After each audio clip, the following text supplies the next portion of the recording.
오늘 말씀 잠언 27장 우리 3절 4절 말씀 보겠습니다. 잠언 27장 3절 4절 말씀.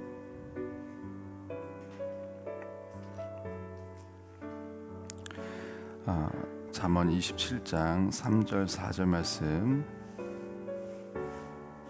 다 같이 한 목소리로 읽겠습니다. 돌은 무겁고 모래도 가볍지 아니하거니와 미련한 자의 분노는 이 둘보다 무거우니라. 4절 분은 잔인하고 노는 창수 같거니와 투기 앞에야 누가 서리요. 아멘. 우리 잠언 27장 3절 4절 말씀 역시 이제 지금 이제 미련한 자에 대해서 또 그 중에서도 지금 분노에 대해서 지금 나오고 있습니다. 어제 말씀은 이제 칭찬을 누가 해야 될 것인가, 그리고 하나님께서 이 세상에서 칭찬을 어떻게, 어떤 시스템 안에서, 어떤 구조 안에서 이루어지길 원하시는가, 이것을 말씀이 나왔었고, 오늘은 이제 분에 대한 부분인데, 지금 3절이 지금 무겁다 그리고 가볍다라는 표현을 쓴 이유가 있습니다. 뭐냐면은 지금 3절 미련한 자, 다시 말해서 하나님이 지혜가 없는 자의 분노는 무겁다고 했는데, 가벼웠다면, 그 분노가 가벼웠다면 이게 날아갈 텐데, 이 미련할수록, 하나님과 멀리 떨어져 있을수록 분노가 무거워서 이게 지금 분노가 날아갈 법한 그런 바람들이 주변에서 많이 불어요. 그래서 우리가 지금 분노가 가지고 있어도 사실은 생활 속에서 하나님께서 여러 가지 많은 다양한 일들을 또한 겪게 하시면서, 또 사실 잊으려면 좀 잊을 수도 있고, 사실 꼭 예수 안 믿고 하나님 안 믿어도 분노를 좀 너무 이렇게 붙들지 않고 있어서 날아가고, 또 기억도 잘 못하는 분들도 있는데 그걸 이렇게 막 붙들고 있는 분들이 있어요. 그래서 이 분노의 무게가 그 사람에게 무거운 거예요. 그래서 이게 쉽게 날아가지지가 않고 없어지지 않고 오래 간다는 것을 말하기 위해서 이런 표현을 쓴 겁니다. 분을 품는 자에 대해서 성경에 많이 나와요. 그래서 제가 예전에도 한번 이 부분 가지고 주일에도 설교를 좀 했었던 부분이 있는데, 이제 분이라는 것의 어떤 성질 자체가 품지 않으면 품어지지 않도록 만드셨다라는 것을 제가 한번 가지고 설교를 했었던 적이 있습니다. 근데 왜 분이 이렇게 오래 갔느냐? 이거는 분 자체의 성질이 그런 것이 아니라 분을 품었기 때문에 이것이 분이 남아 있는 것이다라는 것을 가지고도, 이거 제가 또 이걸 오늘 풀면 또 오래 걸려서 이제는 주일에 설교를 했었기 때문에 이게 뭐 더 하지 않겠습니다. 그래서 이 분노를 우리가 품지 않으면은 분노 자체가 원래부터 그렇게 무겁고 우리 마음속에 맨날 자리 잡고 있고 그렇지 않아요. 그런데 우리가 품기로 작정한 거예요. 서운함도 자꾸 오래 품고, 원한을 오래 품고, 오래 기억을 하려고 하고, 자주 기억하려고 하고, 또 그 서운함과 원한을 떠올리면서 또 많은 분들이 스스로 더 나쁘게 해서 그래요. 지금 누군가 한 명이 이제 우리를 힘들게 말하고 어렵게 말하고, 또 때로는 화나기도 하고 분노하기도 해. 사실 그게 아주 틀린 상황도 아니고 진짜 분노하게 만드는 경우들이 많습니다. 성경에도 보면은 사실 다윗 같은 경우도 골리앗에게 그렇게 달려나갔을 때 혼자 분노했던 거예요. 이스라엘 백성들은 지금 여호와의 이름을 망령되이 막 일컫고 있는데도 불구하고 그 부분에 대해서는 별로 화가 안 나는 거예요. 지금 이스라엘 백성들은 지금 내가 죽나? 내가 사나? 지금 여기에만 관심이 있고, 골리앗이 막 쳐들어 내려오진 않으니까 지금 다들 버티고만 있어, 덜덜 떨면서. 근데 혼자 다윗은 화가 난 거예요. 여호와의 이름을 망령되이 일컬은 것이 화가 나는 거예요, 지금 다윗은. 그래서 지금 네가 망령되이 일컫는 그 이름으로 내가 너에게 나아간다 하면서, 넌 차가 단창으로 내게 나오지만 나는 만군의 여호와 이름으로 나간다 하면서 사실은 이 물맷도 가지고 나간, 분노와 함께 나간 건 맞아요. 그러니까 분노 자체가 다 틀린 건 또 아니에요. 그런데 하나님께서 우리를 향해서 가지고 계신 분노도 사실 틀린 게 아니잖아요. 우리들이 죄를 지었고 마땅한 분노입니다. 그런데 하나님의 분노는 참 가벼워요. 그래서 우리가 이게 뭐 죽자고 막 울고 불고 매달리면서 용서해달라고 한 것도 아닌데도, 하나님은 우리가 조금만 잘못한 태도를 보이고, 사실은 회개하는 게 뭐 별겁니까? 우리가 말로 잘못했다고 하는 게 뭐 그렇게 대단하다고 우리 죄를 용서해 주셔야 되는 거예요. 우리가 하나님께 뭐 회개하는 게 뭐 아주 뭐 대단한 것들이었나요? 죄값을 치렀나요? 죄의 무게와 같나요? 우리들이 지은 죄의 무게는 한참 더 무겁죠. 그런데 우리들의 회개의 무게는 너무 가벼워요. 그런데 하나님께서는 그 분을 오래 가지고 있지 않기로 결정하셨기 때문에 누군가 조금만 회개하는 태도를 보여도 그 분이 쉽게 날아가 버린 거예요. 그러니까 하나님께서 만드신 분은 그렇습니다. 그런데 많은 분들이 제가 경험한 이 분노들은 사실 저도 그래요. 제가 그 분을 품기로 결정했을 때는 어떻게 되냐면 누군가 미워요. 그 사람이 미워. 그때부터 어떻게 하기 시작하냐면 어떤 A라는 사건 때문에 그 사람이 내가 싫어졌어요. 그런데 이제부터 그 사람이 하는 모든 행동들이 다 안 좋은 해석을, 그 사람들이 한 것에 대해서 안 좋은 해석을 제가 갖다 붙입니다. 뭘 했어요? 그 다음에 B를 했어요. 그러면 B도 이래서 했을 거야. 걔가 그렇지 뭐. C를 뭘 했어요? 봐봐, 저럴 줄 알았어. 사실은 만약에 그 사람에 대한 미움이 없었다면은 C를 봤을 때 뭐 어떤 다른 이유가 있었겠다. 뭐 그럴 법한 사정이 있을 수도 있지. 근데 걔는 그런 애잖아. 그러니까 그래서 그랬을 거야. D를 해도 E를 해도 F를 해도 계속해서 그 사람에 대해서 계속해서 우리가 나쁜 의도를 가졌을 거야라고 생각하면서 내 분노를 더 키워가요. 이만큼 화나도 됐었던 거를 더 나중에 한참 미워하게 됐는데 왜 이렇게 분노가 커졌는지도 몰라. 사실은 이 A는요 그렇게 큰 게 아니었을지도 몰라요. 그런데 우리가 B, C, D, 이 모든 사건에 대해서 우리가 스스로 더 나쁘게 그 사람을 더 나쁘게 해석을 해오면서 분노를 키워온 경우들이 대부분입니다. 처음에는 모래처럼 가벼웠던 분노를 심지어 무거운 돌처럼 더 키워나가는 사람들이 우리였다는 거예요. 그래서 오늘 이 분노의 무게를 말했을 때 돌은 무겁고 모래도 가볍지 않지만 미련한 자의 분노는 이 돌보다 더 무거워진 거예요. 왜냐하면 우리가 무겁게 키운 거예요. 자기도 모르게 지금 사단을 닮아가고 하나님의 형상을 잃어가고 있는데 지금 이 말씀을 주신 이유는 뭐냐면 봐봐, 너희들은 이렇게 문제투성이야. 너네 진짜 별로야. 그러니까 제발 천국 오지 마. 이게 아니라 너희가 지금 하나님 형상을 잃어가고 있는데도 불구하고 잘 몰라서 내가 이렇게 하고 있는 것이 틀린 줄을 몰라서 너희들이 그냥 이렇게 나의 형상을 완전히 잃어버릴 수 있다. 그러니까 너희가 이런 상황을 겪고 있다면 분별하라고 가르쳐 주는 거예요. 분별하라고. 그래서 지금 잠언에 있는 말씀 전체가 그렇다고 했어요. 이게 지금 지난번에도 말씀드렸던 것처럼 이게 자기 개발서라고 해가지고 기술자가 되려고 한다면 절대 우리 이거 못합니다. 그러니까 잠언에 보니까 이러라고 했어, 이러라고 했어, 저러라고 했어, 저러라고 했어. 요거 해보세요. 되나? 이게요 아무리 이 사과 열매를 맺고 싶어도 밤뿌리는요 아무리 노력을 해도 사과 나무를 달아다가 막 갖다 테이프로 붙여보고 호직해서 찍어보고 해도 결국에 이제 떨어집니다.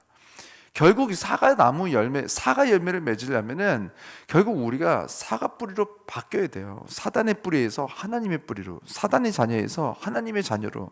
그것이 무엇입니까? 믿음으로 하나님의 자녀가 되는 권세를 주셨으니 믿음밖에 없었어요. 결국 이 모든 잠언에 있는 말씀들은 이거 하라라는 것보다 지금 너희가 하나님의 자녀인지 사단의 자녀인지 분별하라고 지금 말씀해 주시는 거예요. 그래서 결국 우리가 구해야 될 것은 오늘 이거 해봐야겠다, 두 번째 해봐야겠다, 세 번째, 네 번째 해봐야겠다. 사실은 안 될 가능성이 훨씬 큽니다. 반뿌리기 때문에. 반뿌리는요 좋은 걸 알아도 못해요. 그래서 우리가 구해야 될 것은 먼저 하나님 믿음 주세요. 그리고 지금 하나님께서 말씀하신 하나님의 성향들을 통해서 제가 분별하게 됐고 하나님, 제가 하나님의 성향을 원하고 담기를 원합니다. 그 기도하게 하기 위해서 사실 이 잠언이 말씀이 있는 거예요. 그리고 이어서 우리가 이렇게 지금 하나님께서 우리를 붙들어 주시고 알려주시고 분별할 수 있도록 지금 이렇게 말씀하고 계신데 그 이어서 5절 우리 한번 읽어보겠습니다. 5절 시간이 되면 6절까지 해보고 자 5절 한 목소리로 읽겠습니다. 면책은 숨은 사랑보다 나으니라. 이 면책이 조금 약간 예전에 한 15년 전에는 이렇게 해석을 했을 수도 있는데 지금 해석이 조금 다른 단어가 나오면 좋겠다 싶은 게 뭐냐면 여기에서 면책하면 우리가 보통 느끼는 건 책임을 면해주는 거를 보통 면책으로 이렇게 제가 며칠 전에도 뭐 면책 특권이 어쩌니 막 이렇게 했었잖아요. 그러니까 일반적으로 책임을 면해줄 때 면책이라고 쓰는데 사실 면책의 뜻이 꼭 요거는 아니에요. 지금 영어 성경에 보면 뭐라고 나왔냐면 better is open rebuke than hidden love 이렇게 나옵니다. 그러니까 open rebuke 이렇게 나오는데 rebuke는 뭐냐면은 사랑으로 이렇게 책망할 때 리뷰기라는 단어를 씁니다. 그러니까 면책은 이라기보다는 사실은 사랑으로 하는 그 책망은 숨은 사랑보다 나으니라 했으면 지금 조금 더 알기 쉬웠겠죠. 근데 이 개역개정을 이렇게 번역을 할 당시에 쓰던 이 면책이라는 어떤 단어의 뜻이 사실은 조금 지금 우리가 느끼는 부분이랑 좀 달랐기 때문에 이렇게 번역이 된 거예요. 그래서 사랑하는 마음이 있을 때, 사랑하는 그 사람이 잘못하고 우리를 분노하게 할 때에, 지금 이 분노의 연장선이에요. 그 사람을 위해서 기도하고 그 사랑하는 마음으로 면책하는 것, 다시 말해서 잘 책망해 주는 것을 지금 하라는 것을 말하고 있습니다. 그러니까 잘 책망해 주는 것이 얼마나 중요한가. 그러니까 숨은 사랑보다, 내가 사랑은 해, 근데 숨어 있어. 물론 귀해, 사랑이니까. 그런데 얘는 숨어 있어. 그 사랑보다 지금 내가 오픈 리뷰 이렇게 나왔거든요. 오픈, 열려있는, 눈에 보이는, 나타나게 해주는 이 죄를 알려주는 것은 너무너무 귀하다는 거예요. 이걸 좀 해야 된다는 거예요. 그런데 교회를 다녀도 사람들이 다 착해. 근데 착하기만 해. 그래서 알려주지를 않는 거예요. 사람들이 잘못하면 무슨 이게 뭐 오지랖이냐, 내가 쟤 뭐 말해주면 뭐 할 거야, 하나님께서 알려주시겠지, 뭐 또 누군가 있겠지, 저 뭐 가족들이 알려주겠지. 근데 이 가족들이 다 같이 밀어나면요, 다 같이 하나님의 지혜가 없어. 그냥 이게 문제인지도 모르고 그냥 그러려니 하면서 둘이서 누군가를 막 험담할 때도 몰라요. 같이 막 그냥 험담만 해. 아무도 가르쳐주는 사람이 없을 수가 있어요. 근데 우리에게 가르쳐 주셨어. 그래서 저건 옳지 않아, 말씀에 비춰졌을 때 옳지 않아 라는 거 알아. 근데 다들 그냥 자기를 사랑하느라, 혹시라도 내가 말해서 야, 뭐 니나 잘해, 뭐 보통 이거 아닙니까? 우리가 듣기 싫은 말이, 야, 지금 너나 잘해, 내 눈에는 네가 더 큰 문제 같아. 이 말이 듣기 싫어서 우리는 말 안 해주잖아요. 이거 해줘가지고 얻는 것보다 잃는 게 훨씬 많을 것 같고. 그러니까 지금 이 세상에 다 그렇습니다. 그래서 자기나 잘 살고 피해나 안 줘야지, 누구 뭐 가르쳐주고 도와주고 하는 것에 대해서 굉장히 지혜 없다라고 생각을 하는데, 성경은 딱 반대입니다. 물론 들으려는 사람이 성경적인 관점에서 거만한 자는 책망하지 말라고 했으니까, 그리고 지혜 있는 자를 책망하라, 그가 너를 사랑할 것이요, 이렇게 했으니까 그 사람이 정말 들으려고 하는 어떤 그런 마음이 생기도록 기도하고 구하고 내가 사랑하는 마음으로 말을 해줘서 바꿔줘야 되는데, 이미 일찌감치 포기했기 때문에 그 사람들이 들으려는 마음이 생기도록 기도를 우리가 안 하죠. 나 잘 먹고 잘 살기 위해서나 기도하고, 내가 정말 말해줄 수 있는 사람은 딱 이 혈연, 이 딱 그 1대에서 2대 사이까지, 3대까지도 안 가요.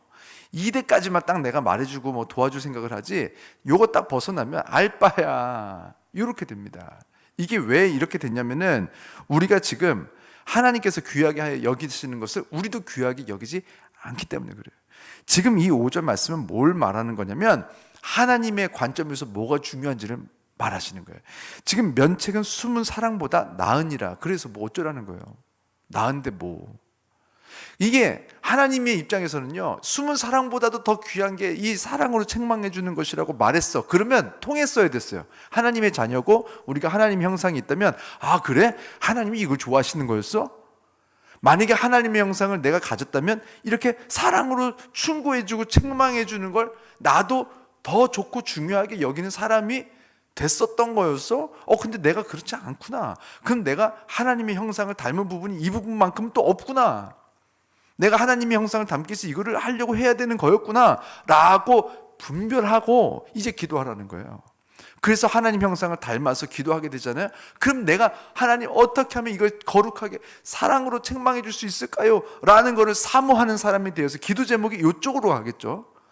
그러면 하나님은 응답하신다고 했으니까, 그러면은 우리가 그 기도한 것을 이루어 주셔서 듣는 사람들이 듣는 지혜가 생기게 하실 것이고, 우리가 사랑하는 마음을 갖게 하실 것이고, 그러면 누군가는 변화되고 고쳐지고 살아날 수 있는 기회가 생길 텐데, 우리가 그 얘기를 해주려고 한, 사실 그 마음의 연장선에서 끝에 가야 전도하는 겁니다.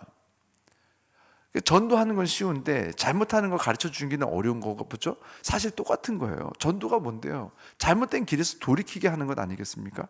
그러니까 사실은 이 책망도 같은 거예요. 전도와 같은 성향에서 나오는 그 결과 중에 하나일 뿐입니다. 그래서 우리가 하나님의 지혜 안에서 우리가 무엇을 원해야 되는지, 그리고 내가 지금 무엇을 낮게 원하고 있는지를 보면서 스스로를 분별하십시오. 그리고 기도 제목이 달라져야 됩니다. 6절 한번 짧게 한번 해볼게요. 이러다면 또 6시 가겠죠? 짧게 한번 해보겠습니다. 자, 시작. 친구의 아픈 책망은 충직으로 말미암는 것이나 원수의 잦은 입맞춤은 거짓에서 난 것이니라. 아멘. 이 말씀은 누구한테 하는 거냐면 우리가 책망을 해줘서 들으려고 하는 사람이 이 말씀을 들어야 돼요. 그래서 우리가 정말 그 사람을 위해서 기도하고 있잖아요. 그러면 그 사람에게 이 말씀을 알려주고 싶게 될 거예요. 친구의 아픈 책망은 뭐냐면 다른 게 아니에요. 지금 정말 사랑으로 하는 책망인데 마음이 아픈, 네가 정말 잘 됐으면 좋겠는데 야, 너가 정말 하나님의 말씀 몰라서 이렇게 잘못하고 있어서 너가 좀 잘 안 되고 있는 거야 라는 거를 느낄 때에 막 나가 신나가지고 야 네가 그러니까 문제지, 이게 아니라 정말 마음이 아픈 마음, 그 사랑하는 마음을 가지고 친구가 이렇게 해주는 책망을 말하는 거예요. 그거는 충직으로 말미암는 것이다. 정말 이것이야말로 정말 faithful한 것이다. 정말 성실하고 정말 사랑이 있는 것은 이런 친구다. 그렇고 원수의 잦은 입맞춤은 거짓에서 난 것을 좀 분별해라. 너 칭찬만 하는 사람들 있지? 그리고 이거 좀 무서워해야 돼요. 칭찬만 하는 사람들, 그냥 잦은 입맞춤은 그냥 달콤한 거를 말하는 거예요. 그냥 달아. 이 사람 만나면 늘 좋은 얘기나 해줘. 사실은 그 사람이 누군지 넌 모르지, 그 사람은 사실 너의 원수다라고 말해주고 있는 거예요. 성경은. 네가 잘못되고 있는 거 그 사람은 알아. 그런데 매사에 칭찬만 하는 이유는 뭔지 알아? 그 사람은 자기를 위해서, 자기를 사랑해서, 자기가 그냥 어떤 안전함을 느끼고 자기가 즐기기 위해서 그냥 너를 어떻게 하면 이용하고 있다라는 거예요. 그래서 우리는 내가 그렇게까지는 안 했는데 나는 원수까지는 아니지 않는가? 그런 생각을 할 수 있잖아요. 근데 성경은요, 원수래요. 그러면 누군가가 나에게 원수가 된 사람을 분별할 수도 있지만 나도 누군가의 원수였을 수 있겠다라는 걸 알아야 됩니다. 그러니까 내가 지금 원했던 기도 제목의 방향이 저 사람을 정말 잘되게 고쳐주는 것에 관심이 없고 그냥 나도 잦은 입맞춤만 하고 있었어. 그냥 달아, 그냥 항상 높여만 줘. 근데 그 사람의 문제를 다 알고 뒤에서 사람들이 다 그 사람 욕하는 거 알아요. 왜냐면 보통은요, 자기만 모릅니다. 딱 나만 없으면요, 나에 대한 평가가 다 나와 있어요. 그런데 또 날 본다면 아우 잘한대 높여만 준대. 나 딴에는 내가 오지랖 말을 안 하기 위해서 그냥 좋은 사람이 되기 위해서 일반적인 인간관계 이렇게 하는 건 줄 알고 우리는 하고 있었을지 몰라요. 나빠서가 아니라. 근데 우리는 원수가 되고 있었던 거예요, 스스로. 그래서 그것을 분별하라는 거예요. 네가 지금 뭘 하고 있는지 분별해라. 지금 내 눈에 너는 원수다. 그러니까 네가 지금 했어야 됐던 기도 제목을 빨리 찾아내라. 다시 그 기도 제목 안으로 들어와라 라고 초청하시는 거예요. 미워서 하시는 거 아니에요. 여러분, 정말 힘든 일입니다. 누군가에게 그 사람의 단점을 얘기해 주는 거 사실은 심지어 무서운 일입니다. 욕먹기도 좋겠고, 그리고 내가 좋아하는데 그 사람이 혹시 나한테서 떠나갈까 봐, 내가 싫어질까 봐, 그거 되게 무섭거든요. 그래서 사실 그냥 포기를 하죠. 근데 포기가 왜 된 줄 아세요? 그만큼 사랑하지 않으니까 포기가 된 거예요. 진짜 사랑하면요, 포기가 안 돼요. 지금 때로는 이 아이들, 저희 애기들이 너무너무 사랑해. 근데 내가 좀 혼내고 하면 얘네들이 이해를 할 거라고 생각하겠어요. 초딩들이 이해를 못하죠. 이해를 못하고 나는 정말 사랑으로 혼냈지만 얘네들은 그게 사랑이 아니래. 그렇게 느낄 수도 있어. 그리고 이 아이가 내가 싫을 수도 있어. 근데 더 싫은 건 이 아이가 세상으로부터 미움을 받고 세상에게서 떨어져 나가는 게, 그게 더 무서워요. 내가 죽고 혹시 나를 오해하더라도 이 아이가 남아서 이 세상에서 사랑받았으면 좋겠고, 이 아이가 좀 잘 됐으면 좋겠고, 사람들이 싫어하는 사람이 되면 결국에 이 세상에서도 물론 죄 짓는 사람들끼리 좋아하는 거 말고 하나님의 사람들에게서도 버림받는, 미움받는 사람이 될까 봐 저는 그게 더 무서워요. 그래서 혹시 아빠를 오해하더라도 저는 고쳐주려고 애를 씁니다. 진짜 우리가 사랑했다면 우리가 이만큼에서 멈추지 않는다는 거예요. 고쳐주기 위해서 정말 눈물 뿌려서 기도했을 겁니다. 근데 대부분의 우리들의 눈물은 다 나 잘 먹고 잘 살 때, 그게 필요한데 뭐가 잘 안 될 때 울죠. 근데 남들을 위해서 우는 눈물이 어디 갔냐는 거예요. 그래서 하나님의 형상을 가지고 있다면 너희들의 눈물의 방향이 이랬을 것이다. 친구의 아픈 책망이 너희에게 있어야 된다는 거예요. 하나님은 우리에게 아픈 책망을 하고 계시다는 거예요.